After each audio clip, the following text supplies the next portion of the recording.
We don't show prep. So, so he had no idea. I just barely make it in. I'm sure you can tell, but we don't show. I mean, let's put the cards down on the table here.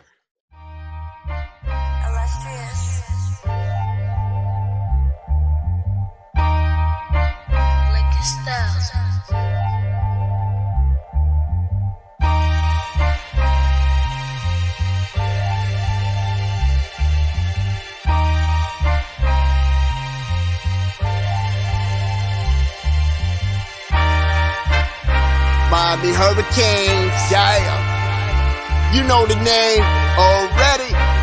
It's Mercy, ha ha. It's a 6-Rig Kane show. Can't forget the name though. Got Jazz, Blue, Vision, DJ break the game code. Ain't no changing them, ain't no breaking them. Real Portland live from the Hard Rock Stadium. Ball 14 for the orange and green. We see the 6-Rig champs. It's more than a dream. This is life on the field. Beyond 100 yards, a hurricane that's never still put a damage to your squad. The 6-Rig Kane show. The 6-Rig Kane show. The 6-Rig Kane show. You know.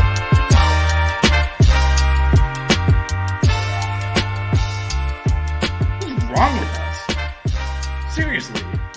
What's wrong with us? We're Miami Hurricanes fans. Welcome to the 6-Rig Kane Show, a show dedicated to Miami Hurricane sports, featuring the legendary Larry Bluestein, Jazz Santana, Vish, and Danny Gillette. Let's go Canes. What's going on, everybody? I was gonna say good morning. Jeez, good afternoon, good evening, good nights. It's a good show. It's a good post show this time around as we get the 2023 season started.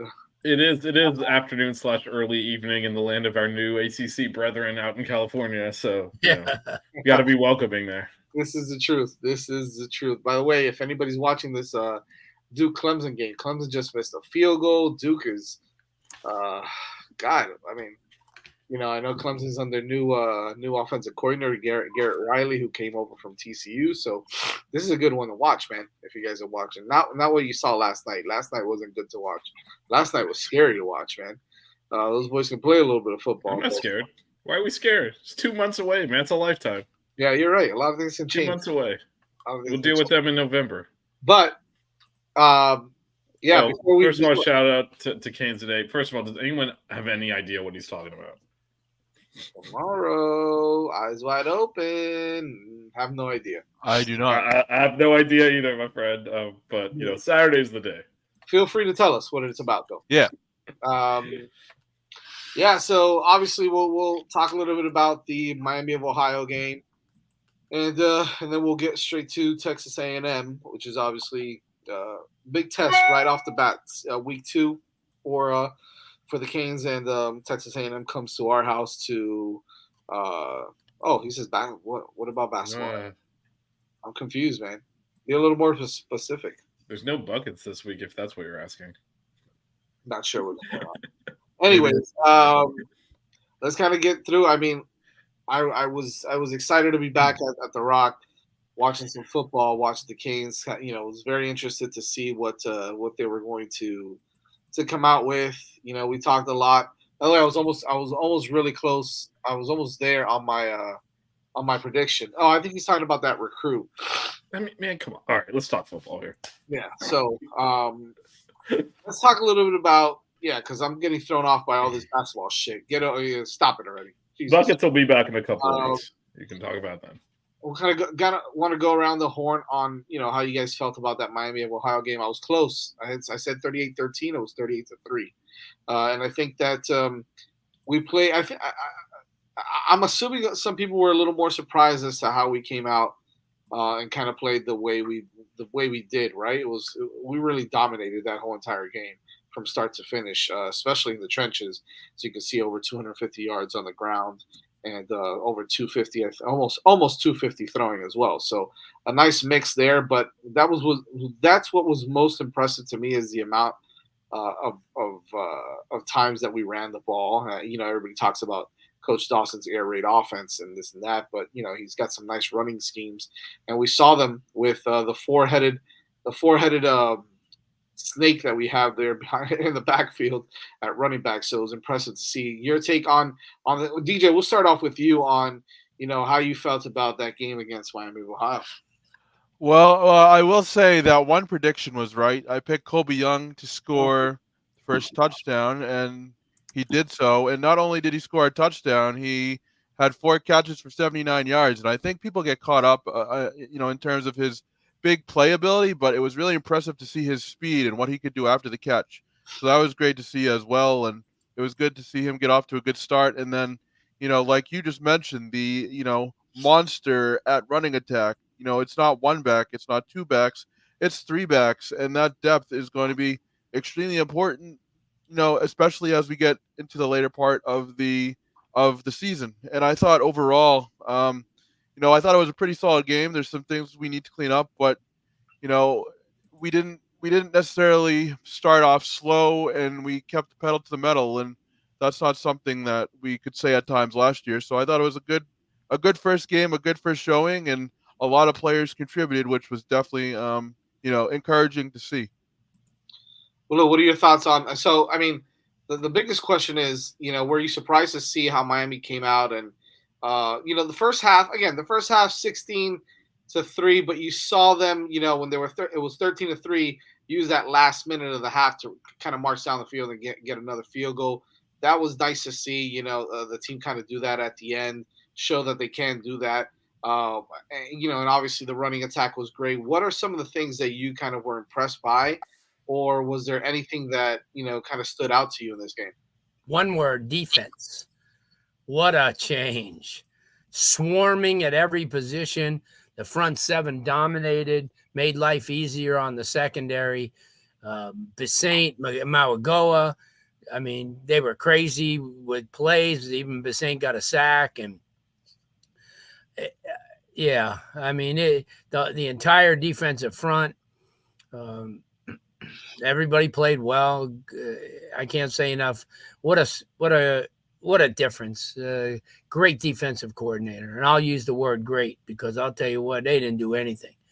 And I can tell you this, no matter how fast and good A&M is, this is the dude you want scheming against them, because I'll tell you what, he is really impressive. I mean, he had an answer for everything. We know Miami High is not A&M. They're probably not even Duke. Well, Duke's pretty good. But, I mean, they're not bad. But I'm just saying that,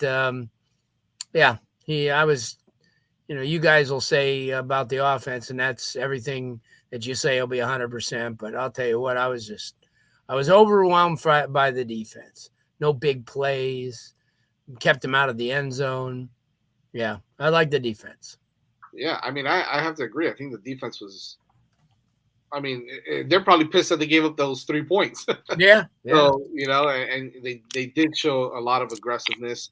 The guy that I was most impressed by, Vish, and I want to kind of throw it to you on, we spoke about this a little bit yesterday, but the guy on defense that I was most impressed by was Corey Couch, the way he played. I've been dogging him a little bit, right? Respectfully, of course, but I've been saying, I don't know if this guy's got it. Yesterday, I know it's, again, we understand it's Miami of Ohio, but that's a decent MAC team that we played against. We didn't play against, an FCS school or someone, no disrespect, again, Bethune-Cookman or anything like that. We played a solid team that had, 16 returning guys or whatever it was. That's a solid team with a quarterback that was, a solid quarterback. Obviously, they talked a little bit of trash, but the point is that we dominated that game, and on defense, they showed out. But I know we've mentioned a couple other things that were really impressive. What is kind of something that stood out to you on Friday? Yeah, well, first, I Melissa will kill me if I don't point out, she also said Colby Young would score the first touchdown, which she did not shut up about for like the entire first half of that game after it actually happened. But anyway, Jazz chose to stay in his seats. Not come join us. Seats are great, man. I love my seats. We were right on like the 40, so I was good with where we are. Cushiony seats, though, man. Yeah, that's right. You do have the cushion. We got the normal plastic, but yeah, no. For me, it was the offensive line. In particular, the left side was just pushing back Miami of Ohio 5-6 yards and caving in. Everything we did, every time we ran left, it was just wide open. Cam McCormack was ridiculous, just shoving. Shout out. Might as well have been a sixth offensive lineman the way he was blocking. He was just moving everyone out of the way. And as Blue said, this is Miami of Ohio. It's not A&M. It's not like a Power 5 team, but it's been a while since we've done that to a team that we're supposed to do that to, and just took them completely out of the game. We were just physically dominant, defensively as well. As Blue said, we looked like a Power 5 team playing a non-Power 5 team, and that's not something that happened a lot last year. Even the years prior to that, we tend to struggle and play ugly quite a bit, and that just didn't happen at all. But definitely the left side of the offense line, Javon Cohen's ridiculous too. Just the push we were getting. And once you can run the ball, we talked about this actually a couple of weeks ago. Running the ball makes the game so much easier for everyone. And once you're able to effectively run it, then it makes the passing game easy as well, because they have to either stop the run or you're just going to keep slamming down their throat. It's much less error prone. And I was just overall pleased with the physicality of the team, because we know it's the way Mario wants to play. We know that's his ultimate goal, is to be a physical team, be tougher than the opponent. And at least on Friday, we definitely were. So that's definitely a positive sign. Yep, I agree. I think that we'll get to A&M in a second. I have thoughts. I actually did watch some of their game and watch some of the replay of it. So cool. Yeah, definitely. We'll definitely get to that in a little bit. Yeah, for me, it was definitely that stable of running backs. It wasn't only 3 guys; it was 4 guys. Man, Don Chaney came in and and did some really nice things as well. A little bit towards the end, but you also saw that this team, once the game was in hand, right? It was 31-3. You brought in some of the other backup linemen, and they still pushed, right? And that's when you have to do that. That's when you have to continuously just break the will of that team even more, and just keep on doing exactly what you're doing and be successful doing it. And they showed it, right? They brought in Sangapolu, Cristobal, they brought in Ryan Rodriguez, all these other cats to come in and play a little bit. And you still saw that they were able to run the ball with authority. Now, that's not to say that they're going to do that against some Power 5 teams. I get that, but you're not going to have those situations anyways. I would think against Power 5 teams, you're probably going to have your ones in there for most of the game. So, but yeah, you saw how impressive the wide receivers looked blocking as well, not only catching the football. Obviously, Kobe Young's touchdown was that's how you, by the way, that's how you execute a screen pass, right? That's how you do it right. And so you notice that everybody kind of executed their blocks. Kobe makes some guys miss. And yeah, it was DJ. It was impressive. His speed was impressive down the field. So I was really impressed to see that. But for me, man, it was that running attack again. Henry Parrish, quiet guy, doesn't do anything crazy. Doesn't make you think he's doing anything crazy. Puts a move on that guy, a juke move to the end zone on that 12-yard touchdown run. Looked really good on that long run as well, where he was just trying to get a few yards, ends up getting 20, 30 yards on that carry. So really impressive by Henry Parrish. Mark Fletcher is the real deal. Holy shit. He's going to do that against everybody. I don't care who it is. Power 9, I don't care. He gets out in the open. There's no one. He's fast. And that's the thing, as people don't realize, and that's why Ohio State kind of felt cheated when he pulled out of there. They knew. Well, he's not a kid that's going to take one person. One person's not going to take him down. Right? He's 3 and done, dude. I'm telling you. Oh yeah, and that's okay. I mean, you got AJ Allen, who's obviously a little more of a shifty guy. He's kind of that quick, agile. Guy, but he still ran hard. Obviously, sure. Henry Parrish did. They all did. They all did. They all looked like they ran hard.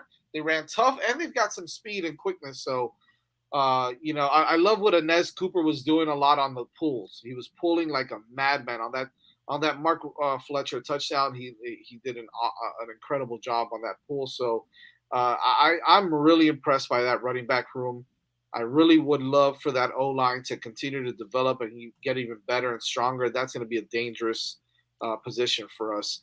On the passing side of the game, and we mentioned this, right? It's going to take a little bit of time for the passing game to kind of get together and and be as efficient and as dangerous as we know it's going to be with that Shannon Dawson kind of air raid passing attack that he has. But you saw some nice things. You saw how comfortable Tyler Van Dyke was in the pocket, right? He looked comfortable throwing the ball. He didn't look like he was, trying to fit into really tight windows because it was tough to find guys open. I mean, the routes that they were running, they weren't running anything too fancy or too crazy. They didn't run a lot of 9 routes, a lot of go routes, but that one interception, yeah, it was a bit of a bad throw, but I think he was just anxious to get the ball down the field, and he made a bad read, and yeah, I'm sure that he's pretty pissed off about that. No, he blamed himself in the post-game press conference and said, you know what, he kept reverting back to that mistake, and but that's what I like.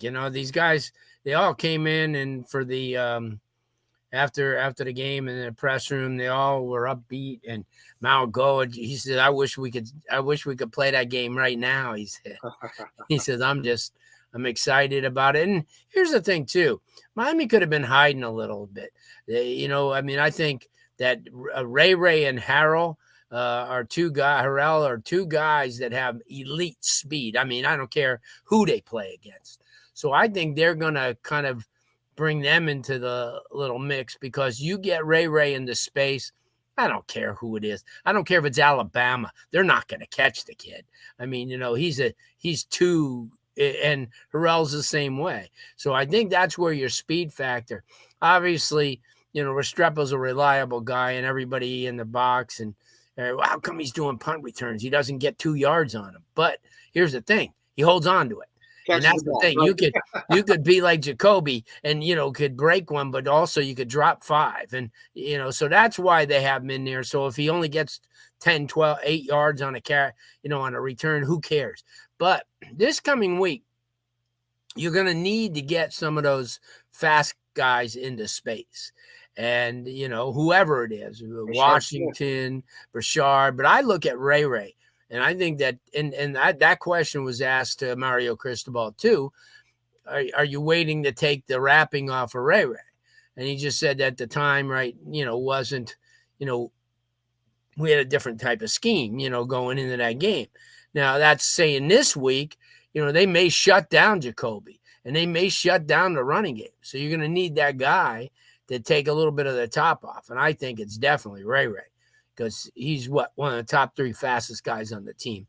Football speed-wise, he's a beast. Right. So that's why I'm saying guys like him are going to make a difference. And they were talking about Arroyo coming back, and, they were taking that slowly. And, he's about ready, he says. So, last year he's not ready, but he better watch out. If he doesn't mess around and find out that Riley Williams is coming. Yeah. Well, Riley Williams is coming for that ass. It doesn't matter though. We could use, ask DJ. He's the authority on the tight end, so he knows we could use 5 and 6 of them if we had to. But I'll tell you, I looked at this coming week as a game. We'll talk about it a little bit, but as a game where you got to use your, this will be one of the tougher games they're going to have. Even though. There are a lot of guys that he brought in, there always could be that chemistry problem. New Mexico sucks. That's not even in the equation. But they're, all these new faces that are starting for them. They have 11 new starters, 12 new starters total from when Miami faced them last year. So yeah, we'll see. It'll be a completely different game. Completely. Oh yeah. Yeah. For me on the passing game, I was overall happy. I know that was not a consensus opinion. I think people were over. I mean, Van Dyke was 17 of 22. Yeah. And one of those 5 that wasn't caught was intercepted, and that seems to be the only pass that half of Kane's Twitter saw. So I think they're out of their minds. I think he looked fine. He looked, like you say, comfortable. Even on the interception, I mean, they did a good job disguising coverage, and he didn't see the underneath guy. Yeah, it happened. And so he floated it because he looked like he was throwing him into space, but he was actually throwing the interception. And that just turned into, his hand's broken, and so he can't throw hard. I'm just like, well, so we gotta stop. We gotta stop, man. Shannon Dawson also mentioned today in the press conference that he's like, oh, it's as much my fault as it is his. He had been chopping at the bit to try to. He wanted to throw the deep ball, and so I think that was it. Of course, it was his fault too, right? He got a little careless and he got a little antsy to want to throw it deep a little bit, and so he made the wrong read there. I actually don't even know that it was the wrong read. He just didn't see the he just coverage. didn't see the guy. Read, but it was just because if he throws it earlier and over the middle, it's a big play up the middle. It was open earlier, and he didn't see the other guy. Vish, he had said that, and I understand that because when you watch the replay, that kid kind of came in from nowhere. No, if you watch it live, it looks wide open the whole way, and the guy was underneath, disguised the coverage really well, and backed up into the interception. Like you don't float it like that if you see the coverage. He did that because it looks wide open the whole route. He just didn't see. He lost sight of the underneath coverage. It happens. It happens. So the special teams were extremely good.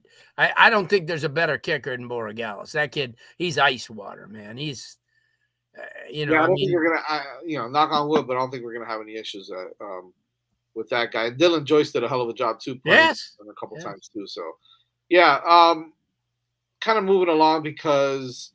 I mean, look, this is going to be one of the biggest games of the season, of course, right off the bat. Week 2, you've got, Texas A&M coming in after last year's,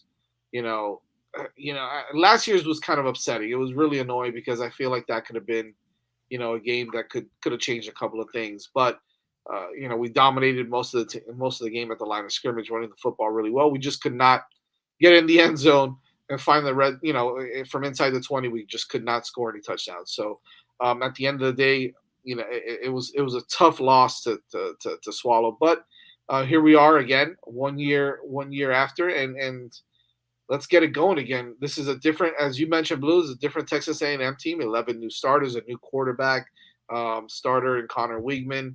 Of course, they've got some new guys on the defensive side of the football with a lot of transfers, and they lost some guys. Devin Shane obviously is with the Dolphins now. But they've got Evan Stewart coming back. They've got, Connor Weigman, who's a solid quarterback. Yeah, he's not bad. And that defense lost a lot of guys, but it still has some guys in the trenches. Shamar Stewart, obviously the local kid, will be here. And Amari Daniels led them in rushing too. Amari Daniels is their starting. Starting. Yeah, but they actually didn't run the ball very well at all. No, so they struggled to run the ball last week. So I kind of want to get your take on this game. This is a game where they come in. Texas A&M is a 7.5-point favorite so far. I think that line is going to move a little bit, but to be quite honest with you, this is a game that Miami can win and really make some noise in college football right off the bat. Potentially go into that Clemson game 5-0 or 6-0, whatever it is, and this could be a Miami Hurricane football team that kind of gets things turned around. With a really big win against the Texas A&M team in the SEC and kind of get them back for last week. Before we get your take, Vish, I kind of want to get your take first because you did get to see them play a little bit. Noble Demon Tim has a $5 dono. We appreciate it. Yeah, I can address this too since, this one's a little bit more personal for me, I think, than the rest of the panel. But, I'm looking forward to this. I said that a little bit, right? I said that that game last year kind of turned things didn't around per se, but in a negative way for the Canes. Yeah, no, I mean, if you go back to that game last year, it looked like, and keep in mind, remember, A&M came in already having lost to App State. So there was already kind of like, we kind of knew they weren't that good, but they were supposed to be talented, and we kind of physically dominated that game and lost anyway. So in a way, it was a bad loss, but like one that you come out there kind of encouraged, and then the season, the bottom fell out the next week against MTSU. I'll address this as well. So one, they struggled to run the ball. 2, their defense did not look that great, given that New Mexico's terrible, and they had some success moving the ball much more than, for example, Miami of Ohio did against us.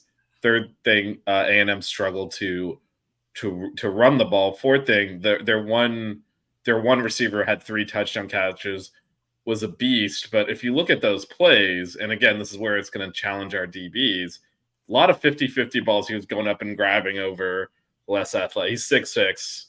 I think Noel Thomas is his name. And so he was just They were playing jump ball, and he was elevating over undersized New Mexico DBs. One time they had him locked up one-on-one with the safety, and he was just beating them to the ball and just, physically dominating them. It's going to be harder to do that against us. And so I saw a lot there that, this question is phrased from the standpoint of there's some kind of a juggernaut. We're not playing Georgia this week, so I don't kind of understand the tone of the question. But I can tell you right now, they looked imminently beatable. I'm sure they're looking at us playing, say, their offensive line's not going to be able to push us around like that, and kind of looking at it from the corollary. So, no, I don't think either team is looking at the other team thinking they're unbeatable. So. Yeah, let's put this into perspective. Also, I understand that Also, I'll say this straight away because you get slander on here. We have a better quarterback than they do. Right. So, everyone's like Wegman just because last year their quarterback stunk. But, I'll take TVD over him.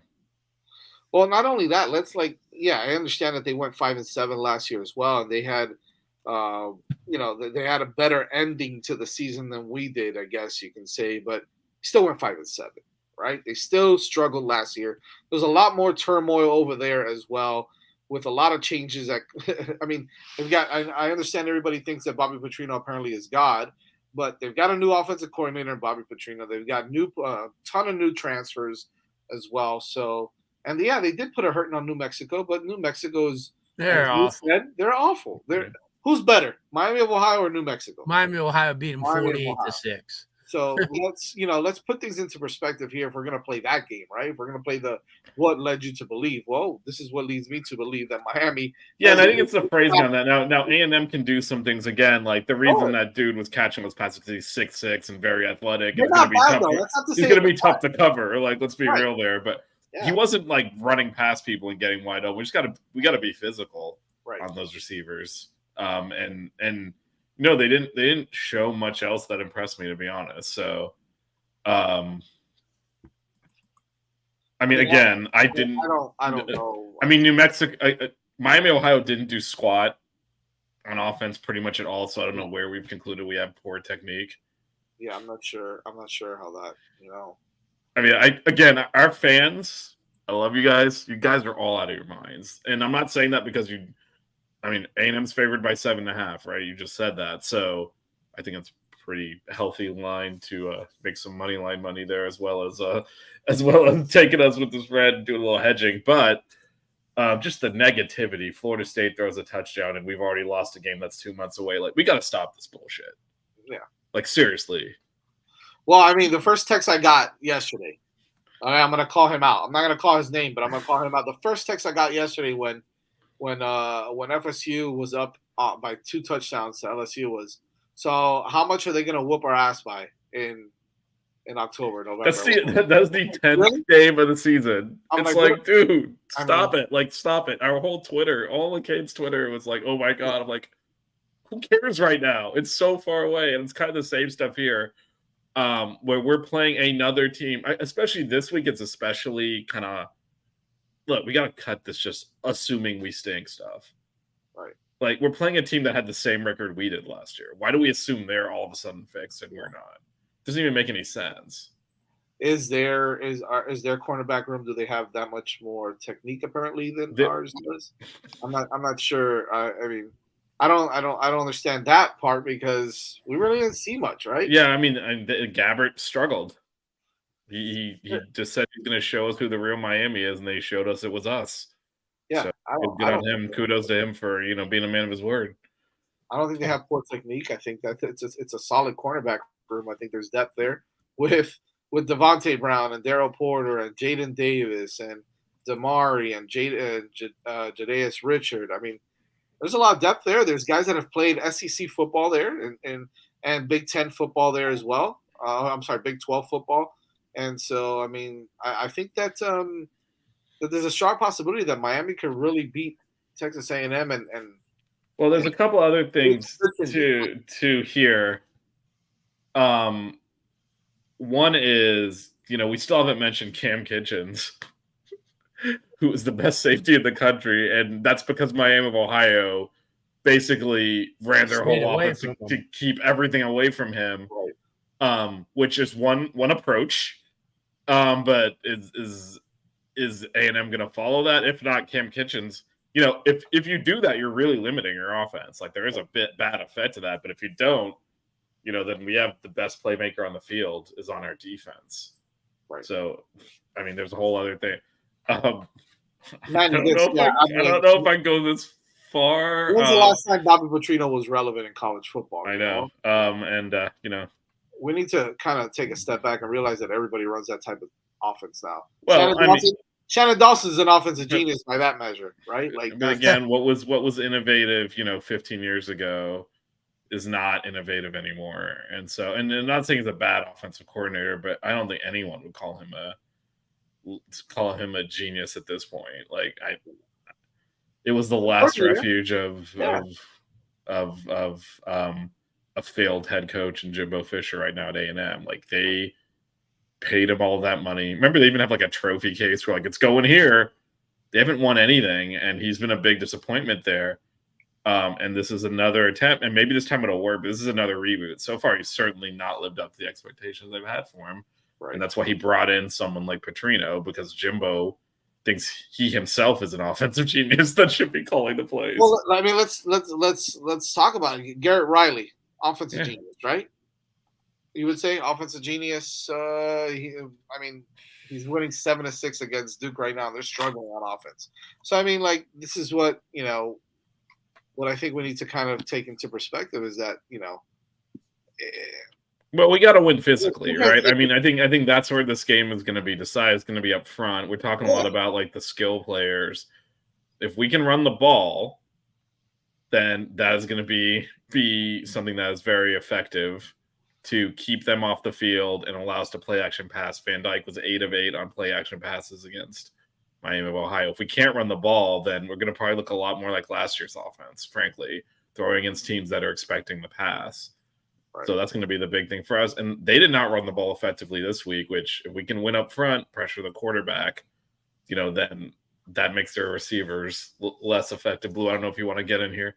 You've been requested. Apparently, if Jazz and I do the talking, everyone gets upset. So I'm just listening to you guys. I'm not interrupting.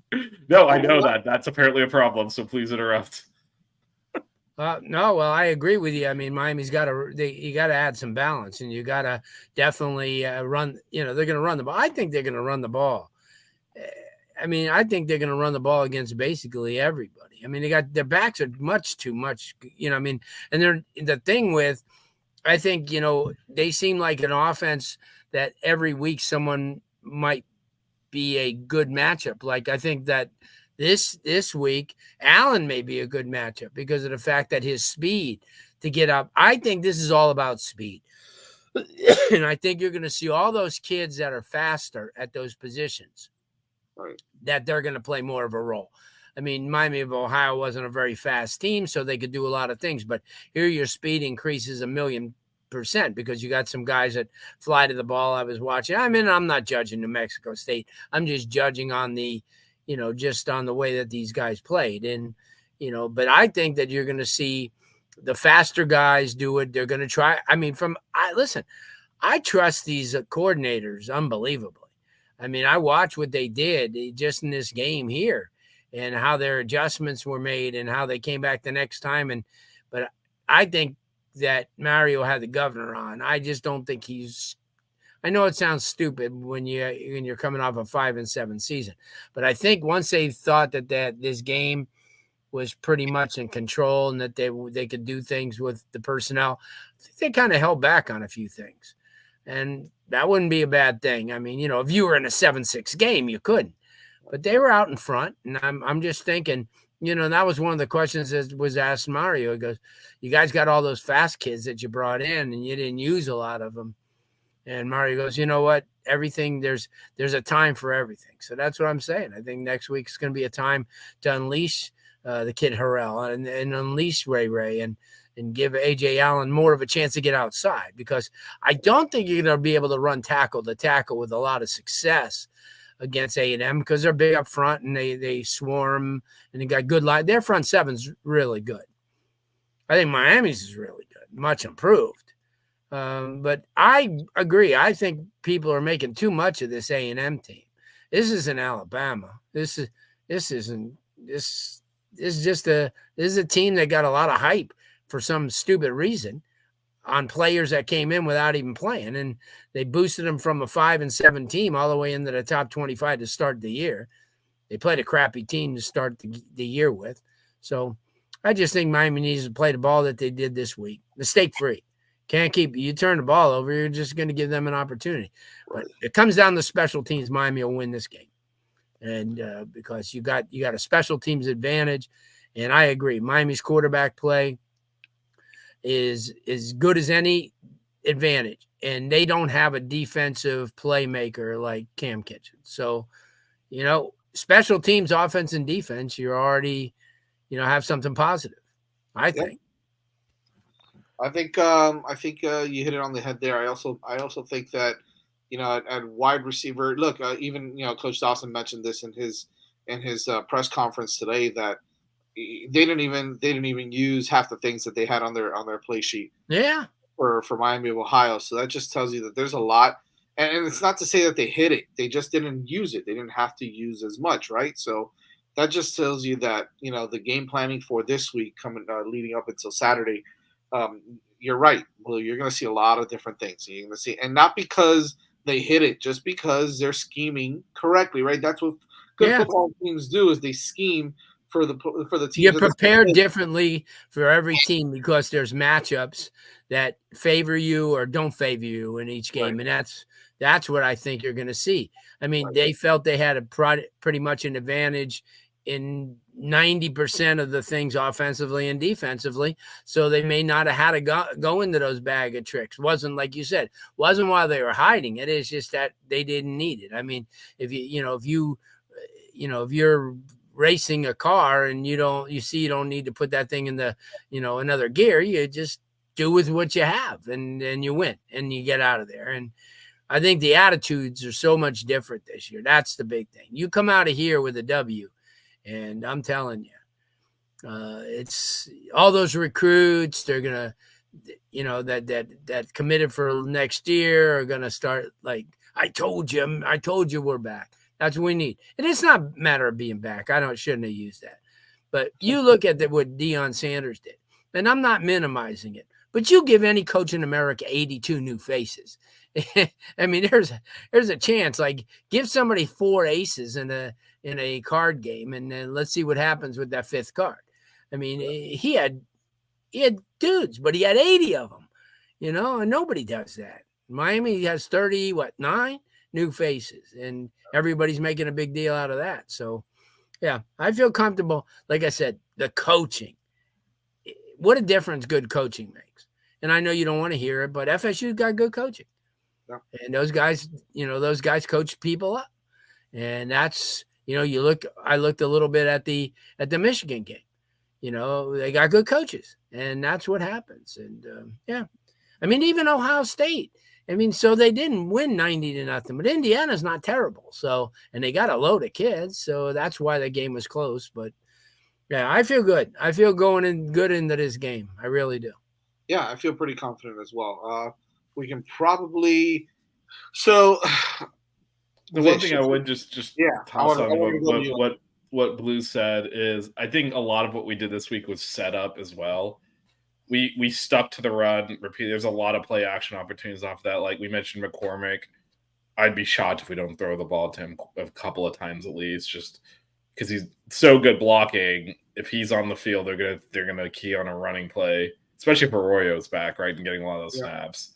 That's gonna mean that if McCormick's on there, it's almost like a tip that we're gonna run it, which we'll definitely play action off of at times. So I think there is no reason that Cam McCormick should not be our starting tight end, number 1, and number 2 should not be in on almost every play. Yeah, let him catch the ball to kind of throw them off a little bit. He can catch the ball. Shoot. You know what I mean? He's just right. a hell of a man. 100 well, years. He's like 25 years old, so he's just bigger than everyone else. I was gonna say, just fine. Spend 50 years around a place, you better do something. Yeah. So, but I think that's some of the stuff you'll see as Blue mentioned as well. Some of our speedier receivers we didn't really target down the field. Probably intentionally didn't need to. I mean, we scored a touchdown. Was it like 3 or 4 plays into the game, and it was kind of all right, let's start preparing for A&M pretty much right after that, because they never, as long as they could not move the ball at all offensively, there was no threat really from a game standpoint. So then everything becomes about preparing for the next game. That's also why you rotate so many running backs in, because they all bring a little bit something different to the table, and so you just have all these options that you can throw at A&M. So I think they set up well to do action off of what they did against Miami of Ohio this week, and I think what they put down film is also something they could have, something that they can now game plan off of to kind of counter how they expect A&M to defend what we showed last week. Right. Yeah. And I honestly think it's a little bit different than, I hate to go back to last year, but in terms of last year, there wasn't a ton of balance in terms of the rushing attack and the passing attack like the way Miami has it right now. They have depth at receiver. They have depth at running back. Certain areas and certain positions, they weren't strong at last year. I mean, we all saw it. And, this year I think that's a little bit different. And I think that will play a big factor in it as well. And especially the depth at running back, that will make life a little bit easier for Tyler Van Dyke this time around, I think. Let's kind of address this whole. First of all, Jeff, what Jeff said a little bit earlier about no drop balls, no fumbles, and wet conditions. I think that was great. They did look good doing that. And then WG kind of mentions a couple of things, and he's not impressed with TVD. Here's my question: what would you have liked to have seen that makes you believe? Sometimes, man, it's tough. It's tough with how our fans are, because we did kind of address that earlier. I mean, he threw 5 incompletions out of 22 passes, so I mean, I'm not sure what else you guys want from. And he doesn't need to be the 320-yard gunslinger every single game now either. Like, he doesn't need to be that balance. Yeah, exactly. He completed 75% of his passes. Yeah, like I don't know. Yeah, I agree with Vish. The sure. fan base has to lighten up with that. I mean, let's be honest. I mean, this is a team, that went 5-7 last year and had so many problems. So you get a W under the belt and you start dissecting it. I mean, come on. Well, the other thing is, like, the season really kind of went off the rails after he got hurt too last year. So, I mean, those 100-yard games stuff happened because he wasn't in there. Yeah, and so I think gotta protect him at all costs. Yeah, and I would agree. Like, Emery looked good, but he threw 3 passes. He threw 3 passes against their backups, and their starters weren't much. He still got to learn. He still has to develop. Oh yeah, no, I think he looked. He will be a stud right now.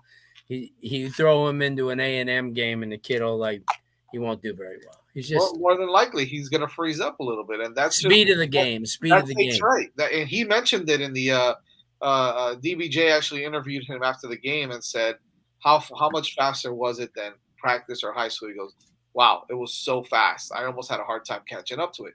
And that tells you everything. And that's Miami of Ohio against their twos. So again, perspective, people, that's another thing. Apparently, DVD has a prosthetic prosthetic finger now as well. So he did really good with it. Okay, so I saw that press conference quote where it said, Jay Dawson confirmed there wasn't a prosthetic finger. I thought it was like a typo, something like. Dude, man. Someone actually asked if he had like a. People are so ridiculous, man. They're so ridiculous. Yes, they amputated last week. Just why are you guys the ones asking the questions? I mean, I feel like you guys would be able to come up with better stuff. Work was slow for a lot of people, huh? I mean, geez. Well, it was off today. This is what happens when you got the press conference on Labor Day, man. But yeah, I know. I mean, there's all sorts of. I didn't see anything that looked any different than the same quarterback we saw the last 2 years, to be honest. Because even like when Lashley was the coordinator, it wasn't 100. He wasn't completing 50 for 50. It was a lot of chunk plays, and we had some, but not a lot because we were running the ball. If you hand it off and gain 30 yards on first down, it's not that much room to then throw for 80 yards on that drive. It's just not going to happen, right? You're already at midfield. So I think I think I would say just overall, out of that game, we saw what we wanted to see and needed to see. Okay, man. I don't know what else to tell you, brother. I don't know. Anyways, I mean, I don't think we should address any of this. To be honest, I think it's. I agree. I'm reading the chat. I wouldn't it's even like, dignify any of that. okay, let's move forward. Some people just can't be happy. It doesn't matter. It doesn't matter what happens. Well, I think Blue touched on this earlier. Blue, I don't know if you want to elaborate because I know you said you're really pleased with the coaching and you talked a little bit about some of what Guidry and Dotson. I don't know if you want to. Yeah. I love the new coordinator. How can you not?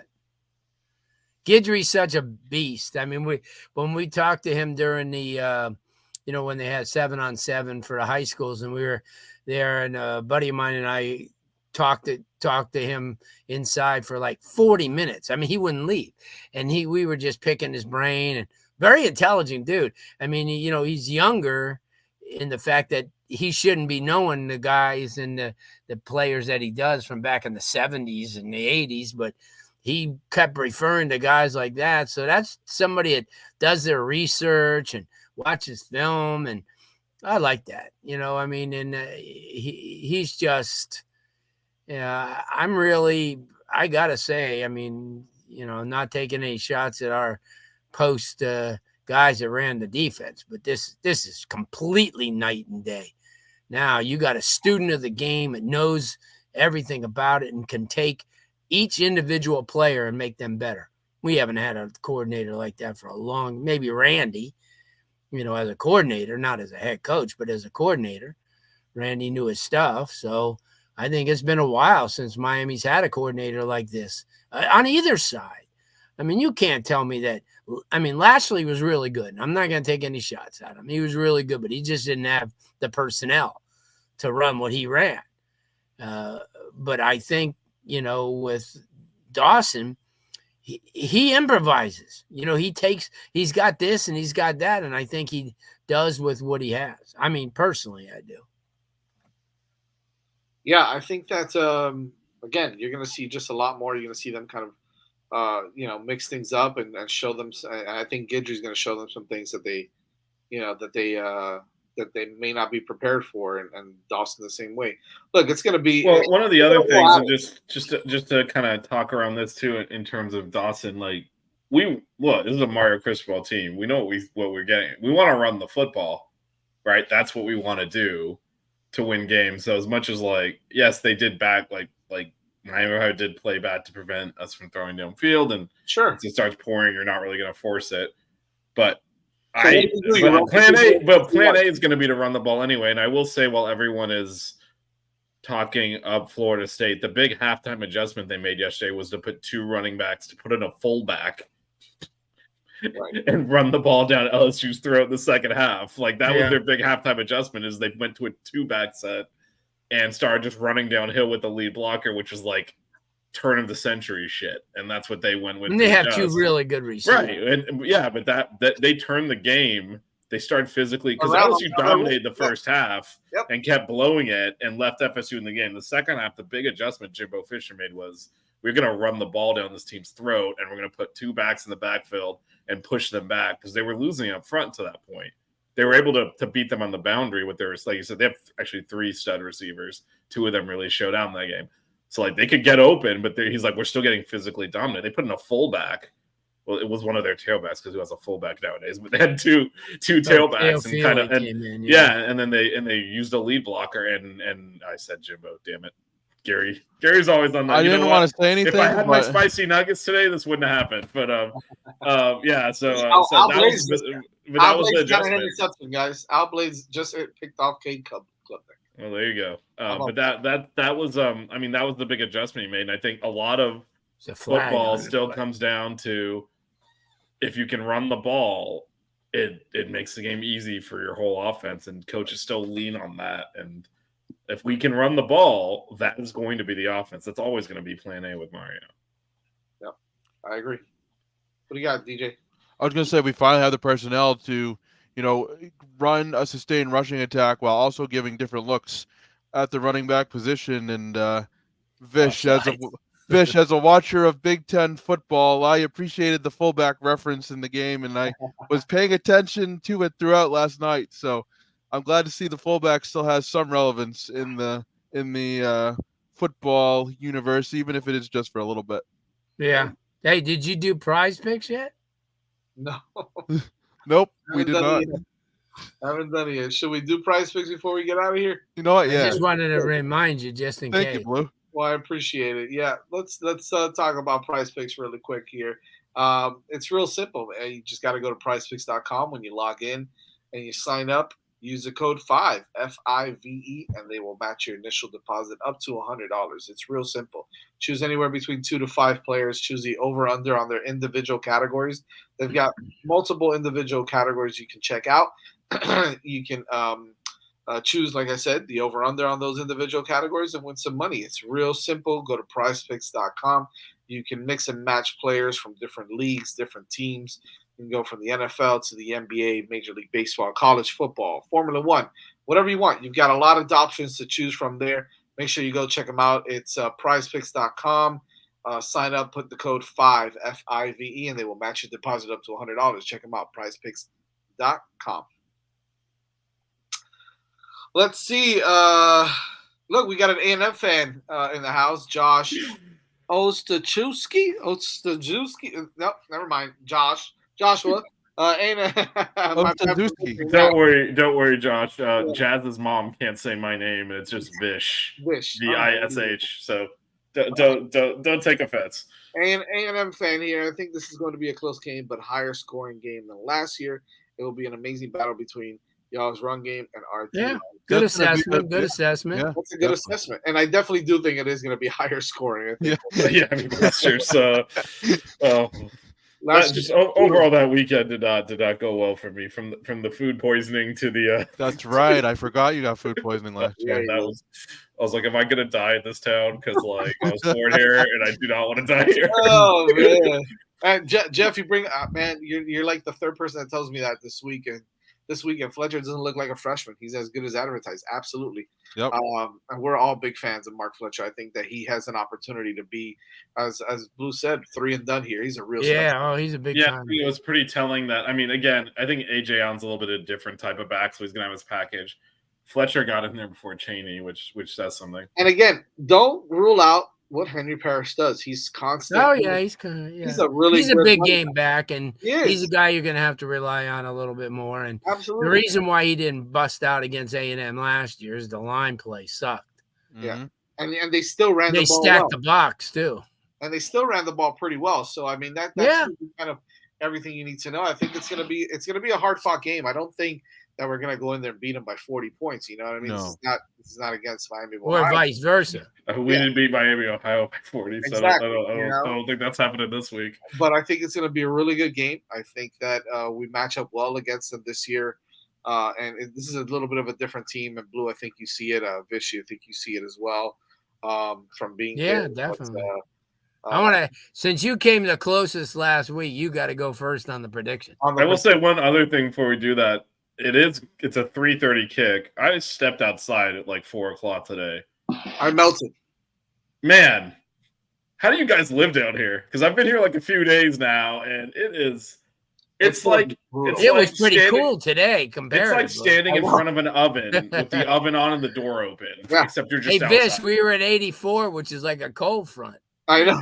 and I mean, it is Unlike DJ, who hasn't I turned was the gonna goddamn say- fan on. I was gonna say, stop your whine at 84 at cold front. Boo hoo. Man, Boo hoo. It is I mean, It's that's going to be so a hot. thing here, especially if this is a close game with which I think we all think it'll be at least relatively close in the second half. That it's going to be a sauna out there. We'll see how brutal. the players react to that. But I gotta start with the. Yeah, we go for it. You are. The floor is yours, Mr. Santana. I thought about this a little bit earlier today, and I'm gonna say that this is gonna be again a little bit high scoring, but not too much more high scoring. I think Miami still pulls it off. I'm gonna go. It's kind of an odd score, 27-25 Miami. I like that. How do you get to 25 points? All Yeah, right, so that is. Let's see. What is the math there? So are we talking like a missed extra point or something? You gotta hit maybe a mixed extra point, then you gotta hit a few field goals. So Have a 24 would be safety 3 in touchdowns there, and a you know. field goal, so it's one off of that. You want me to be easier? No, I mean you can pick whatever you want. I'm just maybe there's a I was trying to backwards kind of reverse engineer it. Are they going to be going for 2 at the end to tie it? Is that how you landed That there? could be it. Yeah, that could be it. But, sure. Whatever you want. Let's go with that. Whatever it is. All right. 25. All right, Blue, you go next. What do you got? 27-27 last drive. Borgalis hits a field goal. Miami Whoa, wins 30-27. I like it. There you go. 30-27. I like it. 30-27. DJ, we'll say Vish for last this time. 27-17 Miami. Everybody's Wow, got the 10-pointer, huh? Wow, 10-point game. Okay. 10-pointer. This It's ain't gonna be a BC they're battle. playing now. Oh, Come on now. Oh, BC's awful. If we don't beat BC, we got bigger fish to fry. BC is terrible. What do you got, Vish? Yeah. Shout out to BC and their loss at home to NIU, followed by I'm assuming at some point in a few months, Blake James making a coaching hire. Good luck to all of you. Thoughts and prayers. Yeah. It's going to be probably Golden or Manny, and either way, it's going to end poorly for you guys. I apologize. Shouldn't have hired Blake James, but this is going to end very poorly for that entire program. Anyway, back to this game.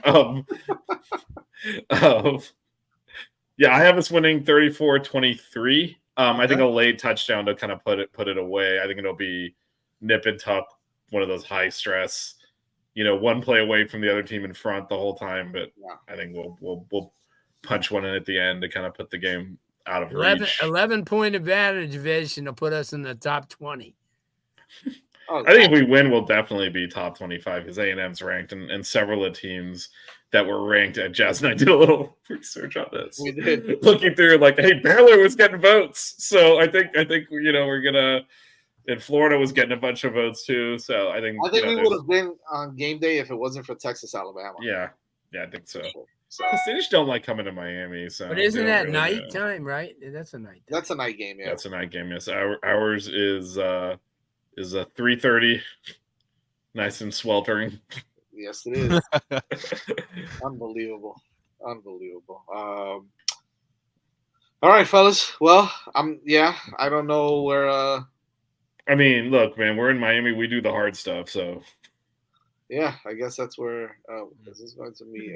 I was on Fullmax's pregame for a second, and somebody had him on in the parking lot, and I was walking in, and he said, "Hey, look who I found." I said, "Damn, you guys don't, man. They can find me anywhere."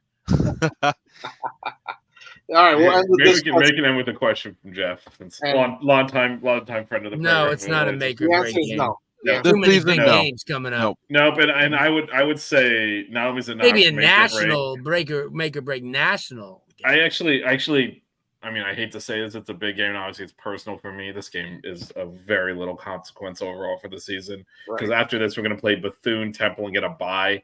We're either going to be 3-1 or 4-0. Then we're going to get Georgia Tech at home, who doesn't look good either. And then all of a sudden we have all these hard games. Right. Like this one is not going to have a lingering effect. The hard game stretch is going to. Well, 4 out of 5 games are at North Carolina, Clemson, at North Carolina State, at Florida State, with Virginia at home in the wedged in the middle of that. Like that's going to be the make or break stretch. This is, if we go into that stretch 5-0 or 4-1, it's not going to make that. NC State's got one with Notre Dame. We'll see how they are. We'll see how both teams are. Yeah, but we know going in it's going to be quite difficult. So I think there's that 5-game stretch in the middle of the season. That's really the make or break stretch. And this is so good far stuff. Before that. You staying down for this or what? Of course, I'm not missing this. Yeah, he will be here. I traveled to College Station last year. We'll get together early for this. Oh, yeah. I ain't asking you the question I asked you last week because you're not. I know. That's right. You do. You know what? I'd much rather watch the game with you guys anyway. We'll see. Yeah. This Saturday you will get a little bit of action from the Six Rings Gang crew over at Hard Rock Stadium. You will get something. We'll put together something for you guys so you guys can have. We are. Yeah, I'm calling it right now. I'm saying it right now. Someone has to produce these things, Little tailgate action. Oh, it might be. We'll figure it out. I can do it off my phone. We'll figure it out. All right, fellas. We will see you guys on Saturday. Let's go. Go Canes. The 6 Rig Kane Show. Yeah. The 6 Rig Kane Show. Yeah. The 6 Rings Kane Show. You know.